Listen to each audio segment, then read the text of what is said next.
तो आज की इस वीडियो में हम पढ़ने वाले हैं origin of continent and ocean basin. So guys चलिए स्टार्ट करते हैं हम अपनी वीडियो। सो गाइस ये हमारा जो टॉपिक है वो है आपका फिजिकल ज्योग्राफी का टॉपिक।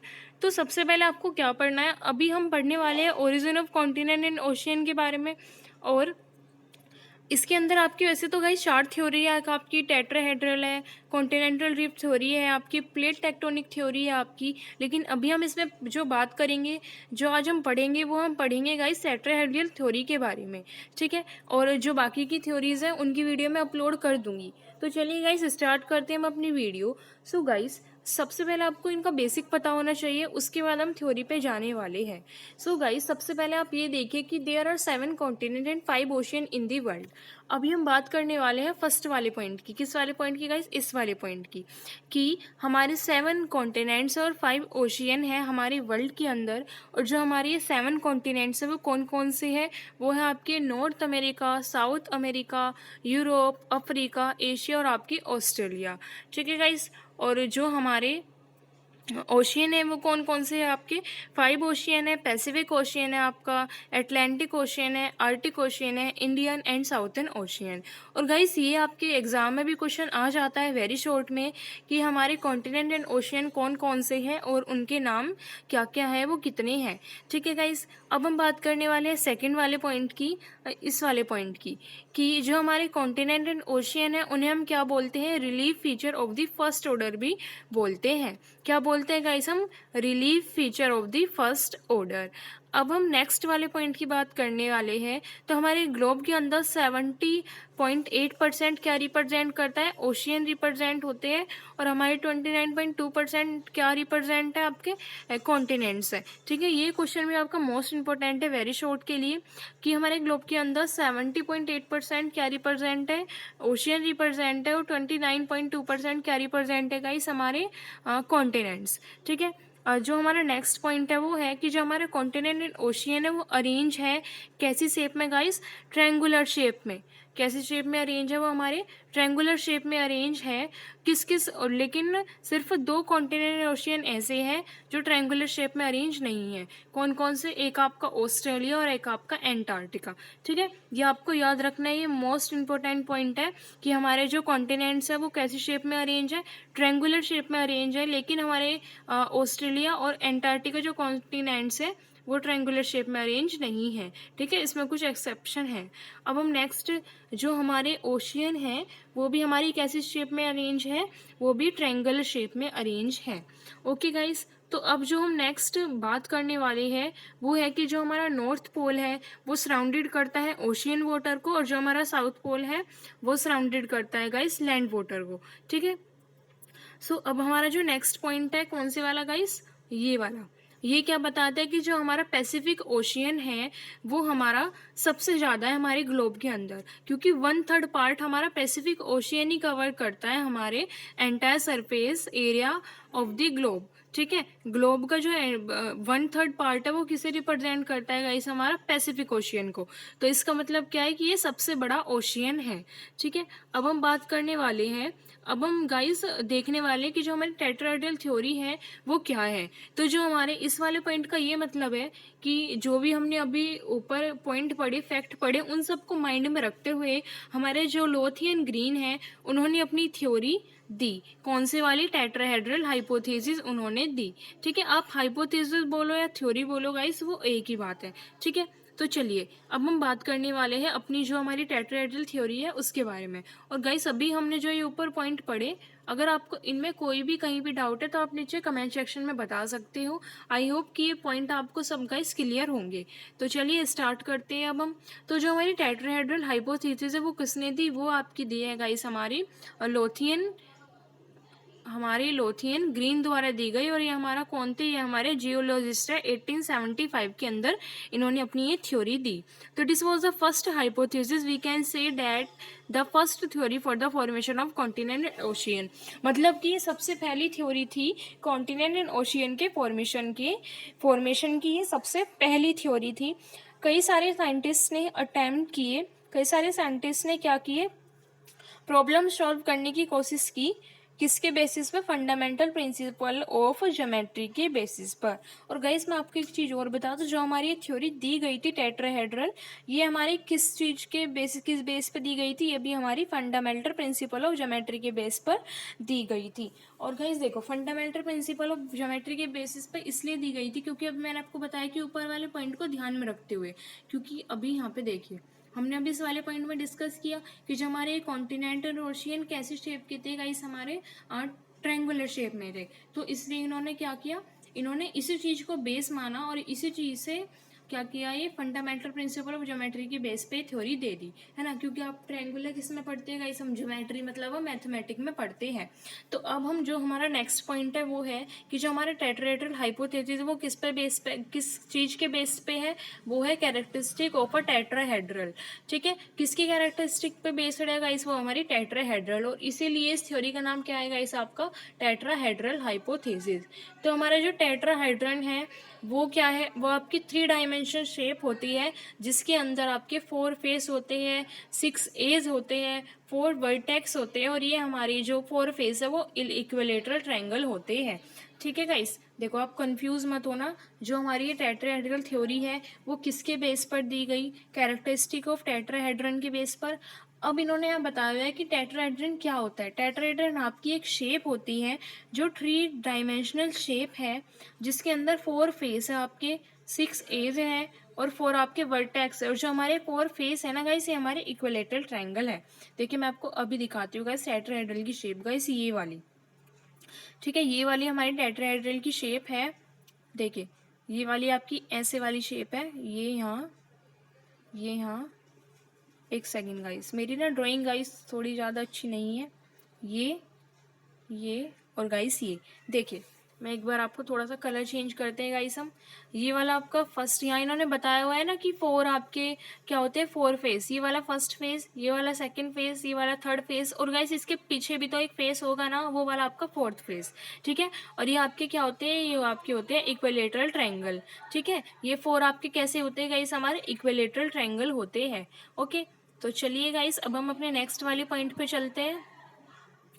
तो जो हमारा नेक्स्ट वाला पॉइंट है वो ये बोलता है कि जो हमारी टेट्राहेड्रल हाइपोथेसिस है वो ज्योमेट्री के उस पे, पहले तो हमने यहाँ पढ़ा कि हमारे प्रिंसिपल ऑफ ज्योमेट्री के बेस पे है हमारी ये। लेकिन यहाँ पर 2 पॉइंट हो रहे हैं। आपकी जो टेट्राहेड्रल हाइपोथेसिस है based on the following 2 basic principle of geometry.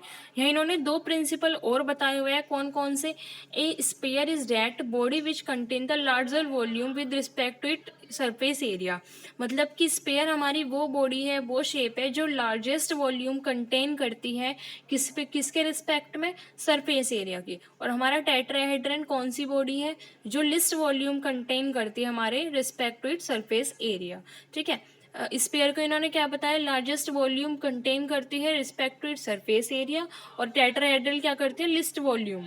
ठीक है, तो सो गाइस अब देखें यहाँ पे मैंने एक्सपेरिमेंट, तो हमारे इतने सारे एक्सपेरिमेंट किए आपके लोथियन ग्रीन ने।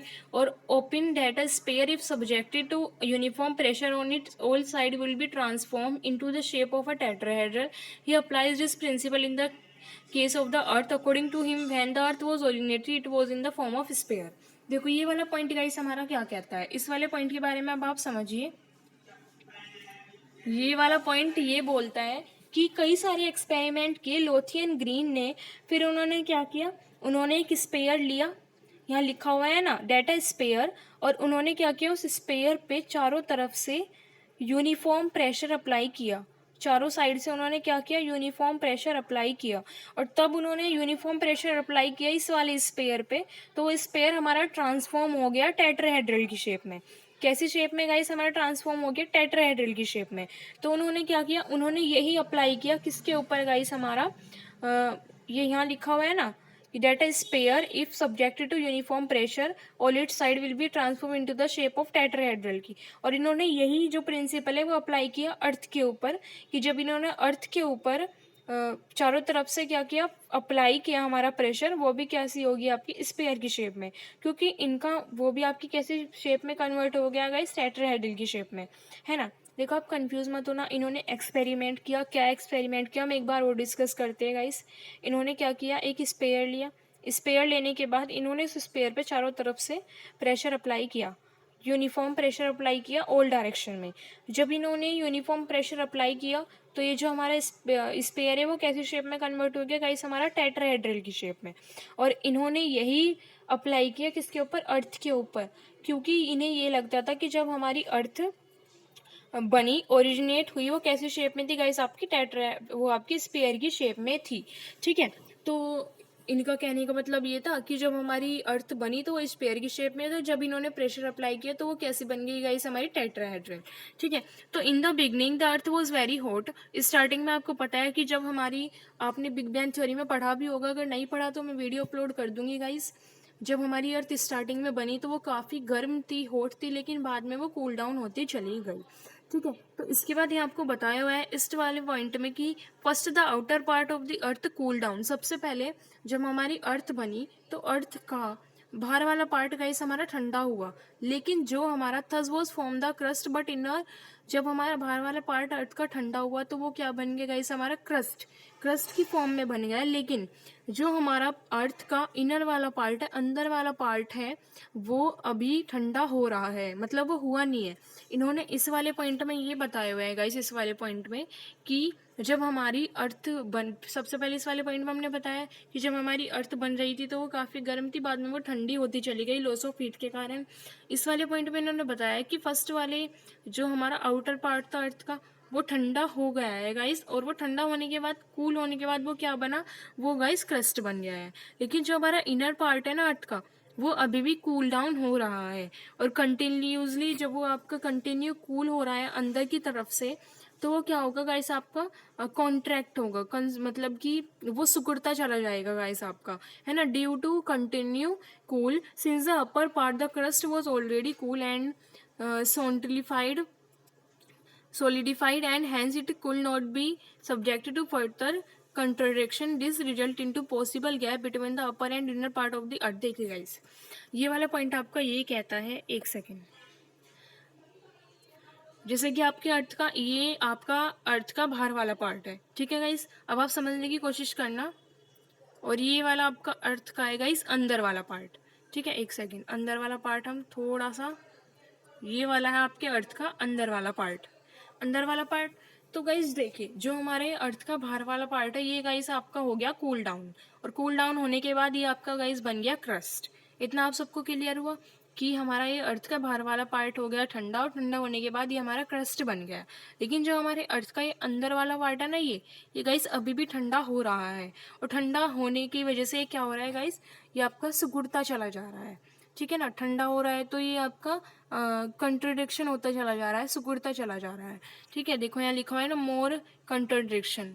ठीक है, सिकुड़ने की वजह से क्या होगा गाइस, सिकुड़ने की वजह से जो आपका ये बाहर वाला पार्ट है और ये अंदर वाला पार्ट है, इसके बीच में एक गैप आ जाएगा गाइस, गैप, है ना, क्योंकि बाहर वाला तो आपका पार्ट अब कुछ नहीं हो रहा, वो तो अब आपका क्रस्ट बन चुका है, लेकिन अंदर वाला पार्ट अब भी ठंडा हो रहा है। ठंडा होने की वजह से वो क्या होगा गाइस, वो सिकुड़ता चला जाएगा। सिकुड़ने की वजह से क्या होगा, जो आपका ये बाहर वाला पार्ट है और अंदर वाला पार्ट है, इन दोनों के बीच में एक गैप बन जाएगा बीच में, है ना।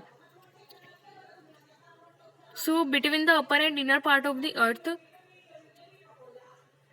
the upper part collapse on the inner part and ultimately the earth begin to assume the shape of a tetrahedral। और इस तरीके से हमारी जो अर्थ है वो कैसी शेप में बन जाते हैं गाइस, आपकी टेट्राहेड्रल की शेप में। ठीक है, तो अब जो हमारा नेक्स्ट पॉइंट है वो ये है बोलता है, लेकिन गाइस एक चीज़ और है इस वाले पॉइंट में, ये है कि हमारा अर्थ टेट्राहेड्रल की शेप में बन गया, लेकिन आपका जो अर्थ है वो पूरी तरीके से टेट्राहेड्रल की शेप में नहीं बनेगा, उसमें आपका थोड़ा सा मतलब वेरिएशन रहेगा, अदर स्ट्रक्चर का भी थोड़ा सा, वो आपका टेट्राहेड्रल मतलब मैं हम बोल सकते हैं कि वो प्योर टेट्राहेड्रल की शेप में नहीं बनेगा, है ना, कि बिल्कुल जैसे सही वाली शेप होती है टेट्राहेड्रल की, उसमें वो नहीं बन पाता है, थोड़ा बहुत गाइस हमारा रह जाता है। ठीक है, तो इसके बाद हमारा जो ये इस वाले पॉइंट में ये बोला गया है कि Lowthian Green claim to see a tetrahedral arrangement in the distribution of the continent and ocean in such a way that the earth was linked to a tetrahedral having 4 flat shape. तो इन्होंने क्या देखा, जैसे हमने अभी ऊपर वाले point में भी देखा था कि टेट्राहेड्रल की शेप में आपके 4 फ्लैट फेस होंगे जो स्टैंडिंग होंगे एक ही पॉइंट पे, 4 फ्लैट फेस होंगे जो आपके स्टैंडिंग होंगे एक ही पॉइंट पे। जो हमारा अपर फेस है वो रिप्रेजेंट करता है गाइस आपका आर्टिक ओशियन को, जो हमारे रिमेनिंग फेस है वो आपके रिप्रेजेंट करते हैं पैसिफिक ओशियन को, इंडियन ओशियन है, ठीक है, और आपका एटलांटिक ओशियन है उन्हें। और सिमिलर इसी तरीके से जो हमारे 3 वर्टिकल एज है वो हमारे रिप्रेजेंट करते हैं north and south America, Europe को, अफ्रीका को। और मतलब कि हम इसका कहने का मतलब ये है कि आपका जो अपर फ्लैट जो आपके फेस है वो किसे रिप्रेजेंट करेंगे, वो ओशियन को रिप्रेजेंट करेंगे। जो आपके वर्टिकल एज है वो किसे रिप्रेजेंट करेंगे, वो आपके कॉन्टिनेंट को रिप्रेजेंट करेंगे। तो लास्ट में इवोल्यूशन हम गाइस देखते हैं कि इस थ्योरी ने वैसे तो आपकी कई सारी प्रॉब्लम सॉल्व की, कॉन्टिनेंट एंड ओशियन की सक्सेसफुली इसने एक्सप्लेन भी कर दिया था ये कि ये कैसे ओरिजिन हुआ। लेकिन जो हमारे मॉडल साइंटिस्ट आए उन्होंने एक्सेप्ट नहीं की। सो गाइस इस थ्योरी के कुछ डीमेरिट्स भी है, वो हम अपनी नेक्स्ट वीडियो में मैं गाइस अपलोड कर दूंगी, मेरिट्स और डीमेरिट्स। तब तक आप इस वीडियो को देखिए अच्छे से। एंड अगर आपको कहीं भी कोई भी डाउट है तो आप नीचे कमेंट सेक्शन में अपना डाउट क्लियर कर देना, आप लिख देना अपना डाउट, मैं गाइस क्लियर कर दूंगी। और इसकी पीडीएफ आपको नीचे डिस्क्रिप्शन बॉक्स में मिल जाएगी। और गाइस अगर आपको लगता है कि वीडियो आपको अच्छी लगी, कुछ आपने सीखा वीडियो से, तो लाइक कीजिए, चैनल को सब्सक्राइब कीजिए और अपने फ्रेंड्स के पास भी शेयर करना ना भूलें। एंड गाइस थैंक यू, आप सब इतने अच्छे अच्छे कमेंट करते हो, आप मुझे मोटिवेट करते हो वीडियो डालने के लिए। सो गाइस जल्द मिलते हैं अपनी नेक्स्ट वीडियो में।